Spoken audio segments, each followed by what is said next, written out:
Welcome to task number 5. We're going to make a Maze Runner style game in this task, and we're just going to use a scratch cat. So open up a nice basic blank project and start by making that scratch cat 30. Now we're going to have to draw a maze to begin with, and if you've done the tag task, which you all should have, then this should be nice and familiar. I'm going to draw just a simple maze that goes like this. It starts with him running across, up, and it's not really a maze, it's more like an obstacle course, I guess, in the shape of like a snail kind of setup. Just making sure I don't make the walls too thin that he can't get through. That's a bit thin, see?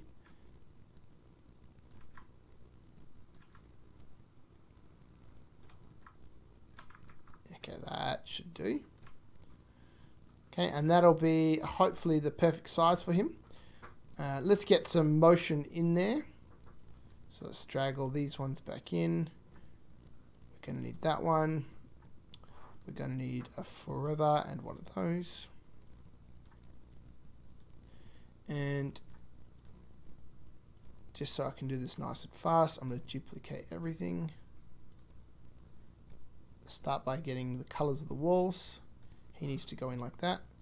Duplicate that, put him in there. Make this up, down, left, and right. And then we need change Y by 10. Whoops, change Y by 10 in there. Change Y by 10 in there. Change Y by 10 in there. And there. And then we need our X's there. X there, there, and you guessed it, there. Okay, this one here needs to be negative. This one here needs to be negative. Whoops. This one here needs to be negative. And this one here needs to be negative. Cool. If that was a bit quick, which it probably was, you can just have a pause, look at that code, and copy it for yourself. It should make it so our character can move, but he can't go through the black lines. There we go. Can you... Oh, look, it's too short there. He can't get through. One way to fix it might be just to make him a little smaller. If you go too small, sometimes they can just get through the walls. There we go. So you can make it all the way now at that size. Hopefully yours, you don't have to go that small. Cool. Now we want to make this into a bit of a fun game. So there's two things I'm thinking about doing. One is let's add in an apple. Make the apple size 10 or way too small. So 30. And we'll put the apple there. And the whole goal is to get to that apple. And we'll say if touching forever, touching that apple, then maybe it goes to the next backdrop, which is, you win. Switch backdrop to whatever it is. I'm just going to have a next backdrop, but yours should be, the win backdrop. So he's got to get to that apple. We also, what might be cool is set a timer. And I'm going to make another one here called zone. So timer and zone. And I don't need zone on, but timer I do. Might put timer somewhere out the way. I guess there's nowhere out the way, is there? So let's put it there. And let's set up our timer first of all. So we'll go set timer to 60, or set time to 60. And then forever. We already have a forever there. We can say change time by -1. And just because I like keeping it a bit separate, we'll put it like this.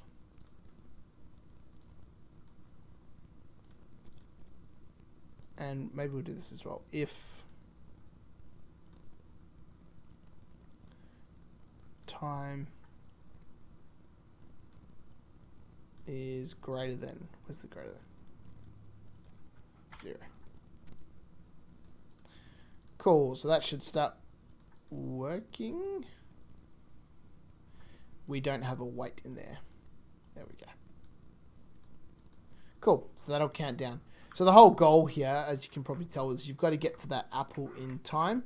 If you do get to that apple, maybe this is something cool for you to do as a bit of a completion of this task. But just for now, we're going to say if touching apple,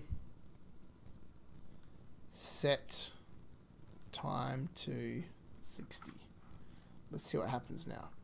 The timer starts. You can get the cat all the way to the middle, and the timer goes to 60. Cool. So it's like you won the game.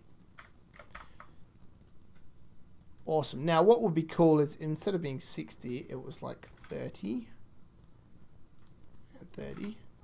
And so when you start the game, you go. And you've only got 30 seconds to make it all the way. I think that's a little generous. What am I about to make it in?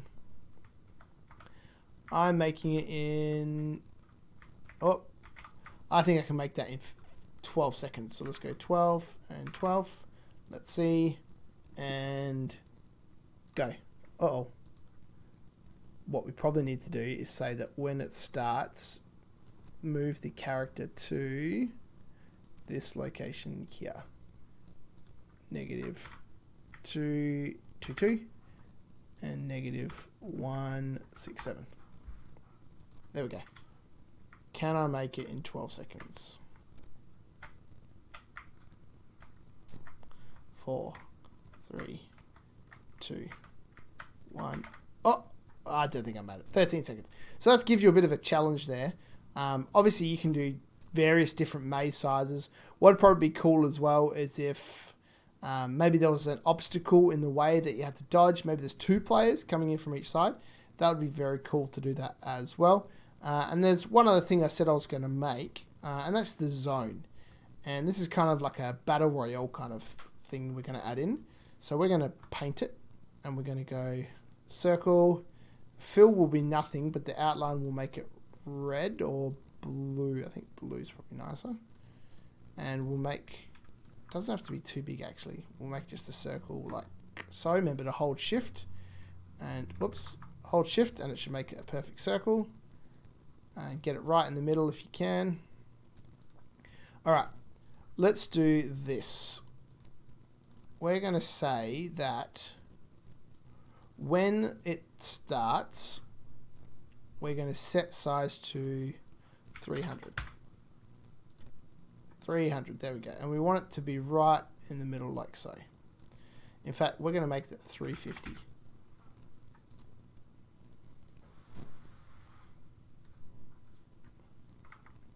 I think that's about even. Can we go 400? Can I hear a 400? Nope, it won't let us go any bigger than that. So what's that, 300? 3,000. Nope, 300. Yep, 300 is as big as we can go. So it's actually going to be a little trickier than I thought to make this work. I wonder if we make a bigger circle. Will it help? Size 206 you can see is the biggest it'll go. I'm just going to try it quickly to see if it does work, if I make the biggest circle possible here.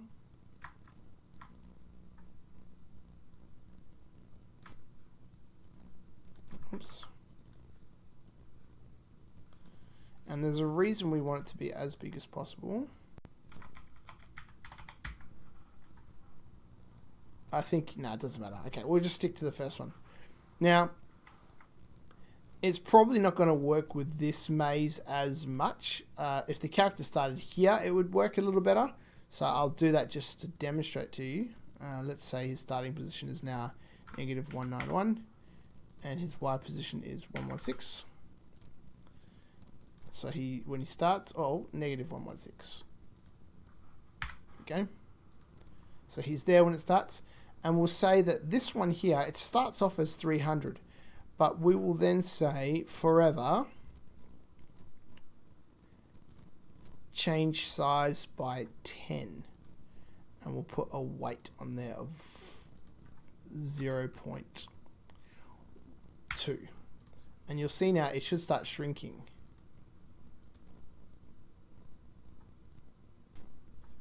Is it shrinking? I don't think it is.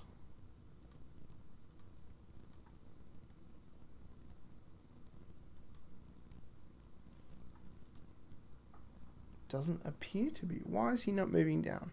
Because I have positive 10 and not a negative 10. Put that back in there. Negative 10. All right, let's see now.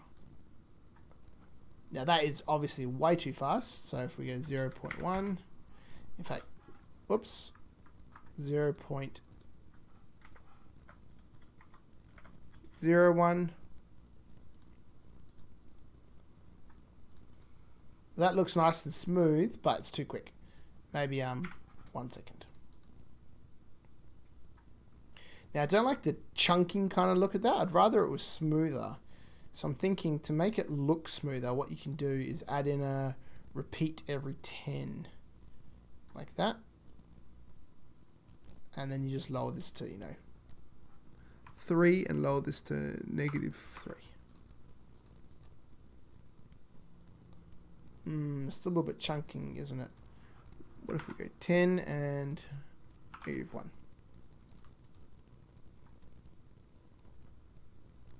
It's the wait 1 second that does it there. That's nice. We still need that wait 1 second, but 0.05. There, that's nice.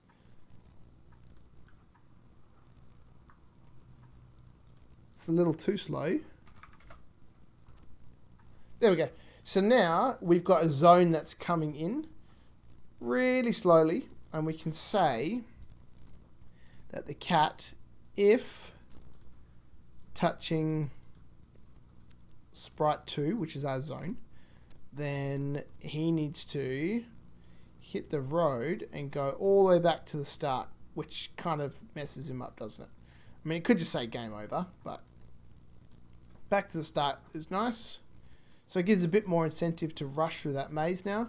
So as I'm racing through, let's say I get all the way close to the end, and I kind of just want to test this out. So let's touch it. Yeah, now look, that is game over for me. And now I'm on the outside. I can't actually get in, so I won't be able to win. I like that. So there's a few more ideas. What I'd like you to do is make your own maze. Maybe 1 or 2 characters. 2 characters would be nice. Make sure there's an intro screen and an outro screen. And feel free to incorporate any of these ideas. You might even be able to make your own kind of battle royale kind of game involving the tag and this circle. Just an idea. Anyway, I'll see you in the next task.